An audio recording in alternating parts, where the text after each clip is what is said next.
नमस्कार दोस्तों, आज मैं आपको इस दुनिया में सर्वाधिक पढ़ी जाने वाली किताब ऑटोबायोग्राफी ऑफ अ योगी की हिंदी समरी बताऊंगी, यानी एक योगी की आत्मकथा।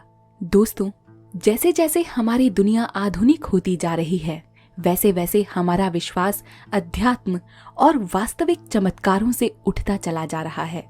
हालांकि अभी भी ऐसे लोग हैं जो इन्हें सच मानते हैं और इनका आत्मसात करते हैं। एप्पल कंपनी के सीईओ स्टीव जॉब्स खुद इस चमत्कारी किताब को पढ़ने की सलाह देते हैं। न केवल वो, बल्कि दुनिया के सबसे सफल लोग इस किताब को अपनी पहली पसंद के रूप में स्वीकार करते हैं। परमहंस योगानंद के संपूर्ण जीवन की आत्मकथा इस किताब में लिखी गई है और साथ ही लिखा गया है उन चमत्कारों का आंखों देखा साक्षात्कार जिन पर शायद ही आने वाली पीढ़ियां विश्वास कर पाएं। लेकिन इस किताब की सत्यता और भी प्रमाणित हो जाती है जब यह स्वयं परमहंस योगानंद अर्थात एक परम योगी द्वारा लिखी जाती है। अपनी जिंदगी का पूरा सफर उन्होंने इस किताब में दर्ज किया और हमें दिया उपहार एक ऐसे विश्वास का, एक ऐसे ज्ञान का जो खुद हमारे अंदर है, लेकिन हमें उसे ढूंढना नहीं आता। इस किताब की सबसे बड़ी खासियत यही है कि ये योगियों के बारे में खुद एक योगी द्वारा लिखी गई किताब है। दोस्तों, परमहंस योगानंद कौन थे? पूरी दुनिया में इनके विख्यात होने का कारण क्या है? संसार के किन चमत्कारों से उनका सामना हुआ और क्यों इनका नाम इतिहास के पन्नों में दर्ज हुआ है? इन सभी सवालों के जवाब मैं आपको दूंगी, लेकिन इससे पहले मैं आपको इस किताब की यानी ऑटोबायोग्राफी ऑफ अ योगी की एक कहानी सुनाऊंगी, जिसमें परमहंस योगानंद जी ने रॉयल बंगाल टाइगर्स का सामना किया था और उनके आदमखोर स्वभाव को अपने मन की शक्ति से पालतू बिल्ली सा विनम्र बना दिया था। जब मैंने इस कहानी को पढ़ा तो पहले तो मुझे इस पर विश्वास नहीं हुआ, लेकिन जैसे जैसे मैं आगे बढ़ती गई मुझे आखिरकार परमहंस योगानंद के साहस, आत्मविश्वास और मनःशक्ति को नमन करना पड़ा। ऑटोबायोग्राफी ऑफ अ योगी किताब में लिखी गई कहानी परमहंस के जीवन का एक वृत्तांत है। वो लिखते हैं कि एक दिन उन्होंने बाघ स्वामी का पता खोज निकाला। परमहंस उनके दर्शन के लिए बहुत उत्सुक थे। परमहंस ने सुना था कि बाघ स्वामी सन्यासी ने अपने जीवन में बिना किसी हथियार के नंगे हाथों से बाघों के साथ लड़ने और उन्हें पकड़ने का साहसिक कार्य किया था। परमहंस इस समय युवा थे और उनमें बाल सुलभ उत्साह कूट कूट कर भरा था। बस फिर क्या था, परमहंस अपने हाई स्कूल के एक दोस्त चंडी के साथ बड़ी स्फूर्ति से बाघ स्वामी से मिलने को चल पड़े। कोलकाता के बाहर भवानीपुर में बहुत देर तक उनकी खोज करने के बाद वो ठीक पते पर पहुंच गए। वो जिस घर के सामने पहुंचे उसके दरवाजे पर लोहे की बड़ी बड़ी 2 गोलाकार कड़ियां लगी हुई थीं। परमहंस ने उन्हें जोर जोर से खटकाया। कानों को चुभने वाली खड़खड़ाहट को सुनकर भी नौकर आराम से चलता हुआ दरवाजे की तरफ आया और एक व्यंग्य मुस्कान के साथ उनका स्वागत किया। उसने यह साबित कर दिया कि एक संत के घर में शोर मचाने वाले आगंतुक भी शांति भंग नहीं कर सकते। परमहंस और उनका मित्र चंडी दोनों बाघ स्वामी की प्रतीक्षा करने लगे। नौकर के बुलाए जाने पर दोनों बाघ स्वामी के शयन कक्ष में पहुंचे। सुविख्यात स्वामी जी अपने पलंग पर बैठे हुए थे। उनके भीमकाय शरीर को देखकर दोनों बहुत प्रभावित हुए और आंखें फाड़े कई देर तक उन्हें देखते रहे। फुटबॉल की तरह उनकी बाजुएं उन्होंने पहले कभी किसी की नहीं देखी थीं। उनकी काली आंखों में कबूतर और बाघ के समान गुणों की मिली जुली चमक थी। बाघ स्वामी के शरीर पर बाघ के चमड़े के दुशाला के अतिरिक्त और कोई कपड़ा नहीं था।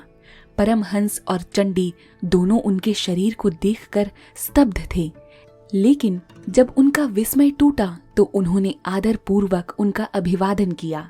परमहंस ने पूछा, कृपया आप हमें बताएं कि जंगली जानवरों में सबसे भयंकर रॉयल बंगाल टाइगर को केवल अपने हाथों से परास्त करना कैसे संभव है? मेरे प्यारे बच्चों, बाघ से लड़ना तो कुछ भी नहीं है, मैं आज भी ये कर सकता हूँ। वो बच्चों की तरह खिलखिलाकर हंस पड़े। तुम बाघों को बाघ मानते हो, मैं उन्हें बिल्लियां मानता हूँ।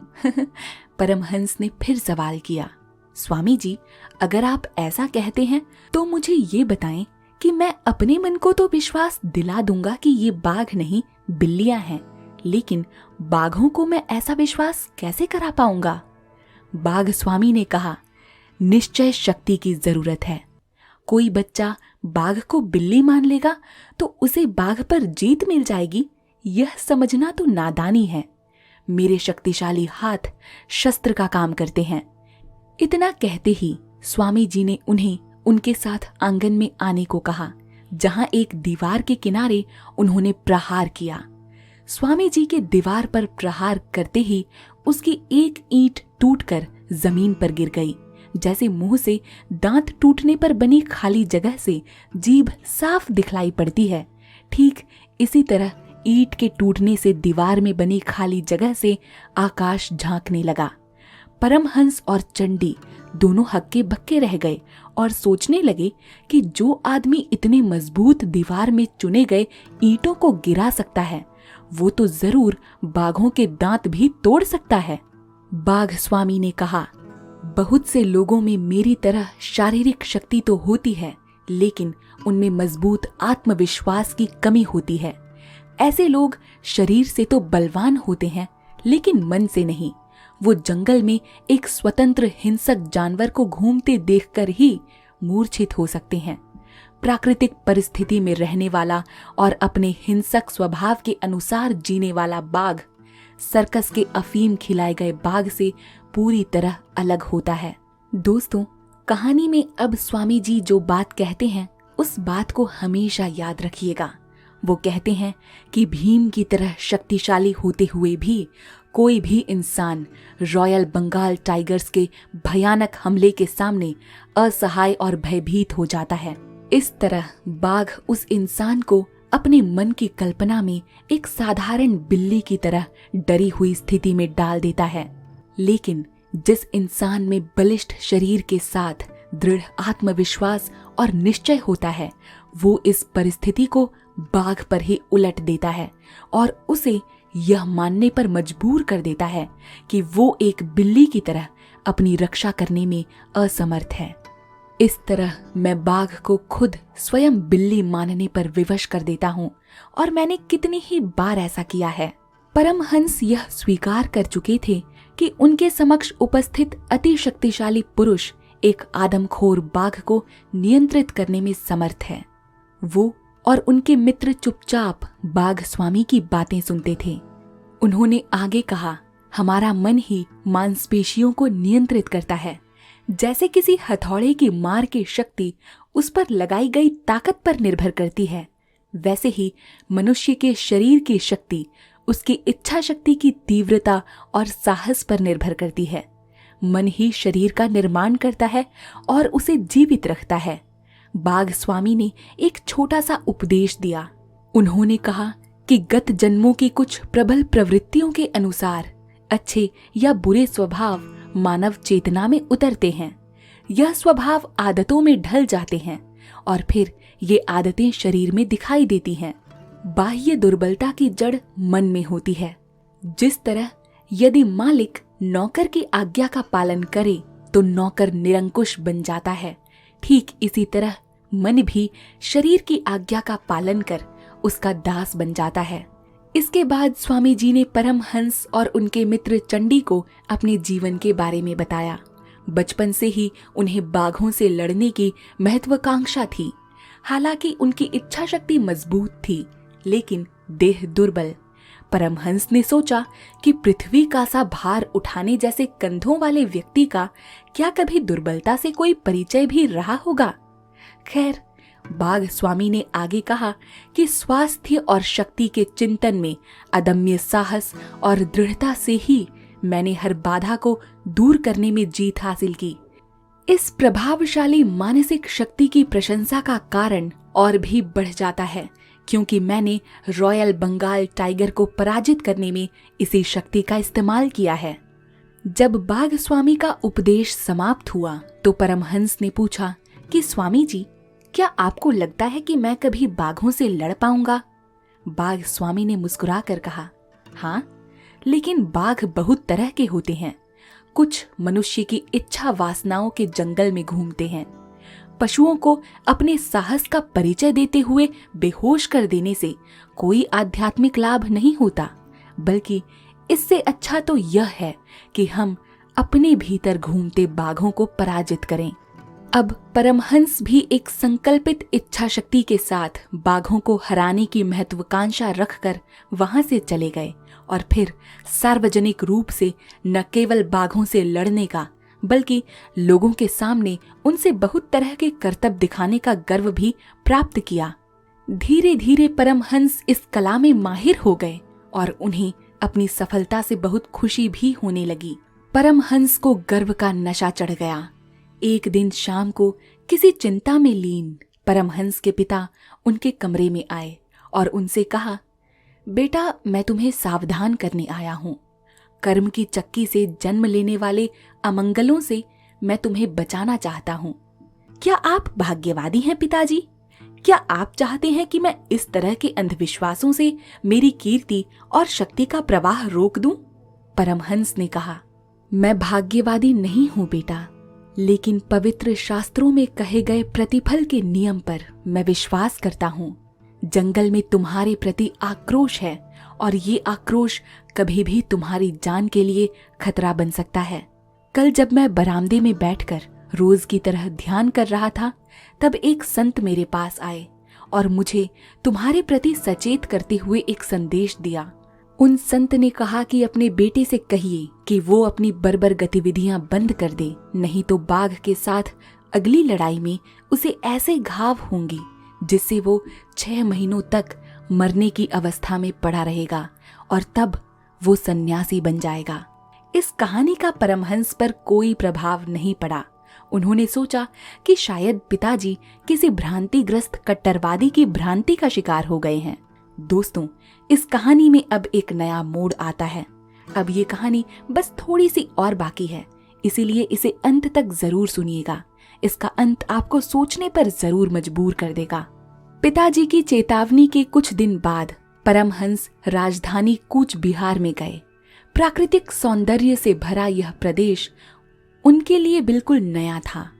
परमहंस जिस सड़क पर चलते, उनके पीछे पीछे उत्सुक लोगों की भीड़ चलती थी और उन लोगों के फुसफुसाहट के कुछ अंश कभी कभी परमहंस को सुनाई पड़ते थे। ये वही आदमी है ना जो बाघों से लड़ाई करता है? देखो जरा, ये इसके पैर हैं या पेड़ के तने? चेहरा तो देखो, लगता है बाघों के राजा का अवतार है। परमहंस के आने की खबर शाम तक पूरे गांव में फैल गई थी। जिस घर में वो आराम कर रहे थे, संध्या समय उसके बाहर घोड़ों के टापों की ध्वनि सुनाई दी। लंबे कद के पगड़ीधारी सिपाहियों का एक दल घर में घुस आया। वो अवाक रह गए, सोच रहे थे कि इन सिपाहियों के लिए तो कुछ भी संभव है। कहीं ये किसी बात पर उनकी खिंचाई करने तो नहीं आ गए, बल्कि इसके विपरीत उन्होंने परमहंस के साथ अत्यंत विनय और अभिवादन पूर्वक उनका स्वागत किया और कहा, आदरणीय महोदय, कूच बिहार के युवराज की तरफ से हमें आपका स्वागत करने के लिए भेजा गया है। कल सुबह आपको राज दरबार में पधारने का निमंत्रण भेजा है। परमहंस की इस शांत यात्रा में आई इस विघ्न को तो वो टालना चाहते थे, लेकिन सिपाहियों के विनयशील स्वभाव ने उनका दिल जीत लिया और उन्होंने निमंत्रण स्वीकार कर लिया। दूसरे दिन जिस शानो शौकत, विनम्रता और खुशामद के साथ उन्हें शाही दरबार में लाया गया, उसे देखकर परमहंस चकित रह गए। उन्हें धूप से बचाने के लिए एक सेवक तुरंत सजावटी छाता उनके ऊपर पकड़े खड़ा रहा। परमहंस को बड़ा मजा आ रहा था। युवराज खुद उनका स्वागत करने के लिए दरबार पर उपस्थित थे। उन्होंने सिंहासन पर परमहंस को बैठाया और उससे थोड़ा कम साज सज्जा युक्त दूसरे आसन पर खुद बैठे। परमहंस को यह आभास हो चला था कि इतनी विनम्र सेवा निश्चय ही उन पर कोई मुसीबत लाने वाली है, और आखिरकार इधर उधर की बातों के बाद युवराज का असली उद्देश्य प्रकट हो ही गया। मेरे नगर में यह अफवाह फैली है कि आप नंगे हाथों से जंगली बाघों से लड़ सकते हैं। क्या मैं जान सकता हूं ये सच है या झूठ? बिल्कुल सच है, परमहंस ने कहा। युवराज ने कहा कि हमें तो विश्वास नहीं होता, क्योंकि आप ठहरे शहरी लोगों के पॉलिश किए हुए चावल पर पले कोलकाता के बंगाली। सच सच बताइए, क्या आप बस निर्बल अफीम खिलाए गए बाघों से लड़ते हैं या फिर अदम्य साहसी आदमखोर रॉयल बंगाल टाइगर से? उनके अपमानजनक सवाल का जवाब देना परमहंस ने जरूरी नहीं समझा। युवराज ने परमहंस को हाल ही में पकड़े गए अपने बाघ, जिसका नाम राजा बेगम था, के साथ लड़ने की चुनौती दे दी। राजा बेगम ऐसे बाघ होते हैं जिनमें बाघ और बाघिन दोनों की हिंसकता मौजूद होती है, इसीलिए इन्हें राजा बेगम कहते हैं। युवराज ने परमहंस के सामने 3 शर्तें रखीं। पहली, सफलतापूर्वक बाघ का सामना करना। दूसरी, चेतन अवस्था में उसे जंजीर से बांधना। और तीसरी, उसके पिंजरे से बाहर निकलना। यदि वो इन तीनों शर्तों को जीत लेते हैं तो राजा बेगम उनका हो जाएगा, और यदि वो इस चुनौती को अस्वीकार करते हैं तो उन्हें पूरे राज्य में पाखंडी घोषित कर दिया जाएगा। युवराज के शब्द गोलियों के बौछार की तरह परमहंस को लगे और गुस्से में उन्होंने उनकी शर्त स्वीकार कर ली। ठीक 1 ही सप्ताह बाद लड़ाई की तिथि निश्चित हुई। लड़ाई से पहले बाघ को देखने भर की अनुमति तक परमहंस को नहीं दी गई। परमहंस जब शाही दरबार से बाहर निकले तो अब उनके लिए ना तो शानो शौकत थी और ना ही कोई खुशामद और ना ही साज सज्जा। खैर, अगले सप्ताह भर परमहंस इस अग्नि परीक्षा के लिए अपने मन और शरीर दोनों को तैयार करते रहे। साथ ही उनके कानों में बार बार उनके पिताजी की वो भविष्यवाणी गूंज रही थी, जिससे उन्होंने परमहंस को सचेत किया था। इधर युवराज की तैयारियां भी इस लड़ाई के प्रति जोरों शोरों से चल रही थी। उन्होंने विशाल तंबू का निर्माण करवाया, जो आंधी तूफान में भी सुरक्षित खड़ा रह सके, और हजारों लोगों के बैठने की उसमें व्यवस्था की। उन्होंने राजा बेगम को भूखा रखा। युवराज को यह आशा थी कि शायद परमहंस खुद राजा बेगम का भोजन स्वरूप बनेंगे। उस तंबू के बीचों बीच लोहे के एक विशाल काय पिंजरे में राजा बेगम को रखा गया। राजा बेगम की दहाड़ खून जमा देने वाली भयंकर होती थी। डंका बजा बजा कर नगर और आसपास के सभी इलाकों में इस अद्वितीय युद्ध की घोषणा की गई। लोगों ने भारी संख्या में टिकटें खरीदी, लेकिन फिर भी सैकड़ों लोगों को सीटों की कमी के कारण वापस लौटा दिया गया। कई लोग तो तंबू की दरारों में से अंदर घुस गए। आखिरकार वो दिन भी आ ही गया जिस दिन राजा बेगम और परमहंस का द्वंद्व निश्चित किया गया था। राजा बेगम की कान फाड़ दहाड़ के बीच परमहंस ने तंबू में प्रवेश किया। लंगोट के अतिरिक्त उनके शरीर पर और कोई कपड़ा नहीं था। बाघ को रक्त की गंध आ गई। उछलकर धड़ाम से लोहे की छड़ों से टकराकर उसने परमहंस का स्वागत किया। भय से दर्शकों में सन्नाटा छा गया। उस आदमखोर बाघ के सामने परमहंस एक मेमना लग रहे थे। पलक झपकते ही परमहंस बाघ के पिंजरे में घुस गए, और जैसे ही उन्होंने दरवाजा बंद किया, राजा बेगम ने उछलकर सीधा उनके ऊपर छलांग लगाई। उनका दाहिना हाथ खून से बुरी तरह लथपथ हो गया और बाघ के लिए स्वादिष्ट मानव रक्त की धाराएं बहने लगी। संत की भविष्यवाणी सच होने के आसार नजर आने लगे थे, लेकिन परमहंस संभले। रक्त रंजित हाथ को लंगोट में छुपाकर बाएं हाथ से उन्होंने बाघ पर एक हड्डी तोड़ प्रहार किया।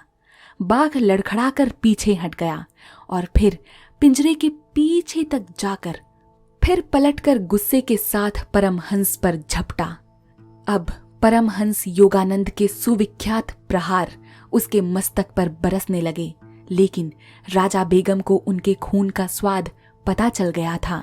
जैसे एक शराबी को लंबे समय तक शराब से वंचित रखने के बाद शराब का पहला घूंट भी उसे उन्मत्त कर देता है, इसी प्रकार राजा बेगम भी उन्मत्त हो गया था। उसकी दहाड़ें कान बैठा देती थीं।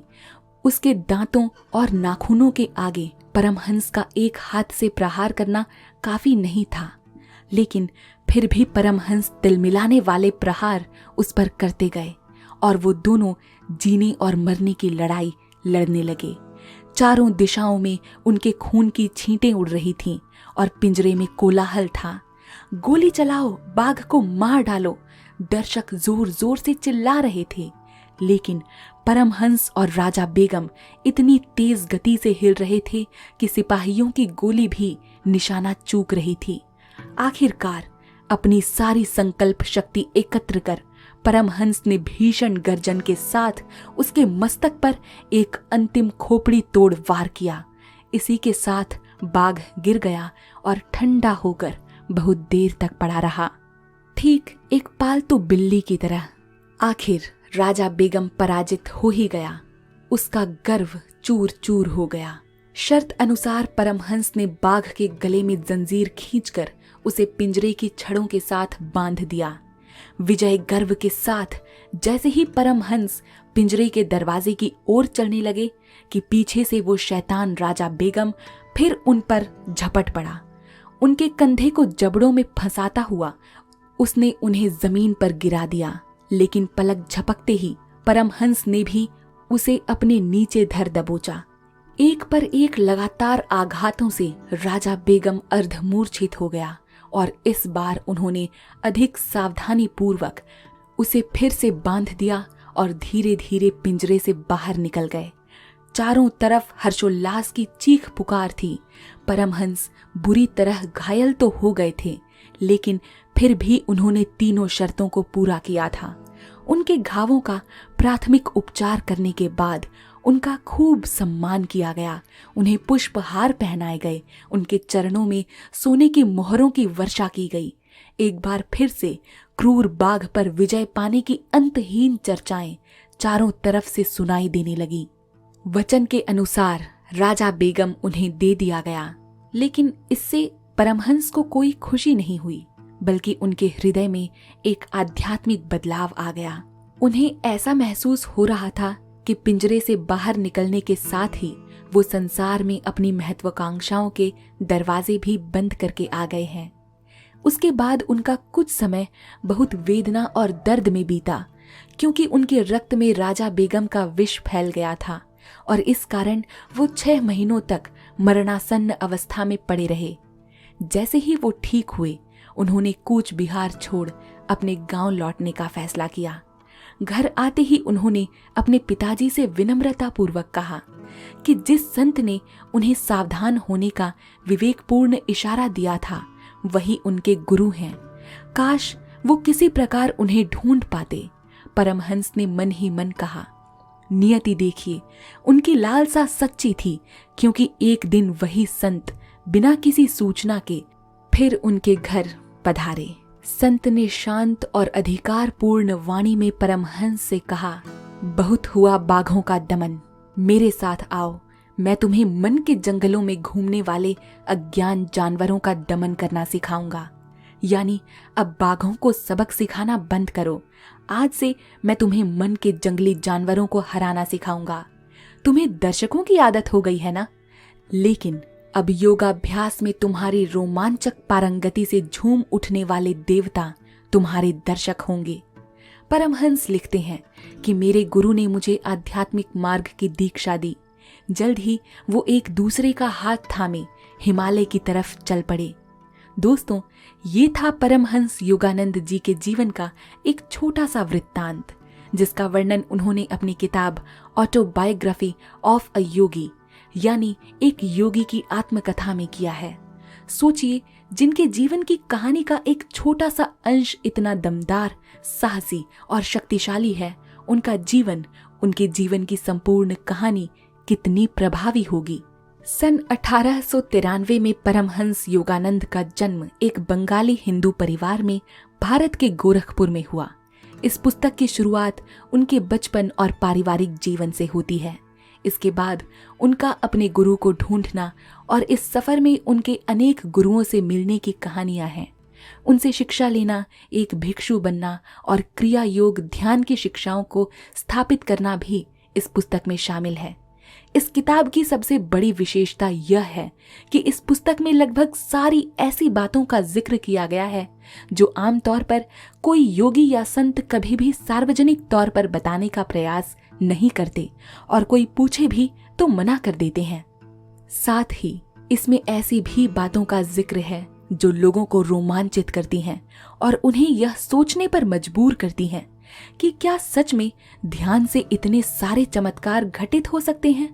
पुस्तक में उन्होंने अपने जीवन के सभी चमत्कारिक अनुभूतियों का वर्णन किया और शायद ही भारत में कोई ऐसे योगी रहे होंगे जिन्होंने अपने जीवन के अंतरंग रहस्यों को किसी पुस्तक में लिखा हो। इस पुस्तक के बारे में जो चीज लोगों को सबसे ज्यादा रोमांचित करती है वो ये है कि क्या ये सभी घटनाएं जो परमहंस योगानंद के जीवन में घटी वो मेरे जीवन में भी घट सकती हैं। और इसी प्रश्न का उत्तर तलाशने के लिए पाठक इस पुस्तक को बार बार पढ़ते हैं। दूसरी रोमांचक बात यह है कि इंसान चमत्कारों के प्रति आकर्षित होता है और इसके विषय में महात्मा बुद्ध हजारों साल पहले भविष्यवाणी कर चुके हैं कि लोग परम तत्व को जानने के बजाय चमत्कार जैसी चीजों के बारे में जानने को ज्यादा उत्सुक होंगे। चमत्कार ही उनके लिए भगवान होगा और फिर यह मायने नहीं रखेगा कि परमात्मा क्या है, बुद्धत्व क्या है, सब बस चमत्कार के पीछे दौड़ेंगे। इसीलिए इस पुस्तक को पढ़ने वाले हर पाठकों से मेरा निवेदन है कि आप जरूर प्रेरित हों।